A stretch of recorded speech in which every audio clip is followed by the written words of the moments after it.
Good morning. How are you? We are starting more prisms. Last week we looked at all rectangular prisms. This week we are going to be able to find the volume, the lateral area, the surface area of prisms and cylinders. So there are more prisms than just a rectangular prism. If you look here, the formulas look very similar. Actually, the only thing that I changed from last week is for volume.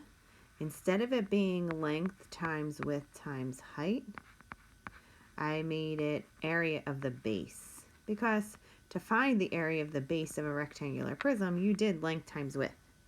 So that is the only thing that has changed from last week of all of these. If you have not done so already, please make sure you have an index card. We keep using these. Now, what is the difference? Why do we have more of this? If we have different shapes, why do you think the formulas are the same? That's something for you to think about. Why are the formulas the same? Look at all these pictures. You have a triangular prism. You have a cubic, you have a cube, you have a cylinder, and you have a trapezoidal prism. What do you notice about the names and the shapes? The name is the shape of a base. So here I wrote square prism and circular prism because my base is a circle here. See that base? It's a circle, but it's the same on the top and the bottom. 2 times the area of the base is how we find surface area. The area of the base times the height is how we find volume. In a triangle, area of a base times the height, right? You are going to have the volume of the triangular prism. So we need to look at more shapes. When we look at these, we always look at the base. And last week we talked about the base being the base that was on the bottom, on the ground.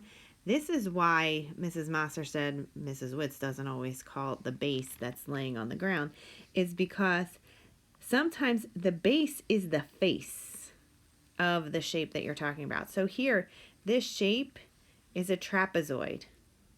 The base is the trapezoid. All of these, the sides, make little rectangles. The base is the face of the shape. Here, the base is a circle, a cylinder. Here, it's a triangle. Here, it's a square to make a cube. Okay? So let's go down the sheet and let's see, what would you call these? What is this? How many sides does this have?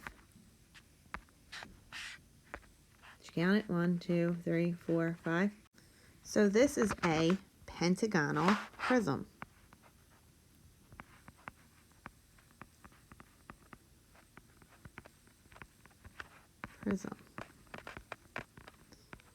And this has 1, 2, 3, 4, 5, 6 sides. So it is a hexagonal prism because 6 sides is a hexagon. Hexagon, pentagon. Oh, that's an ugly pentagon. So all these shapes are named for their base. What is the area and perimeters formula? Do you remember them? Because I'm always talking about the base. Talking about the perimeter of the base and the area of the base. I need to remember what my formulas are. This is, again, important. And don't worry, it's written on every sheet that you have work on. But you could also print this out and maybe put it somewhere that's easy to refer to, or copy them down on a separate sheet of paper. So you have the perimeter of all the shapes, you add up the sides, right? Perimeter of shapes, we add the sides. We know that. Then for the circumference is just the perimeter of a circle. So when I'm talking about my Campbell soup, this right here, I need circumference when I'm doing my lateral area. The area formulas are 1/2 base times height, side squared, length times width, pi times r squared. And do you remember this one? The regular polygon? It's 1/2 the perimeter times the apothem. So if I have a shape that has an apothem, so my hexagon would have an apothem. That's not a hexagon. This way. Remember, and it's only a regular. Regular meant that all of the sides were equal. So all these are equal. My apothem goes from the center to the side. And this is my A.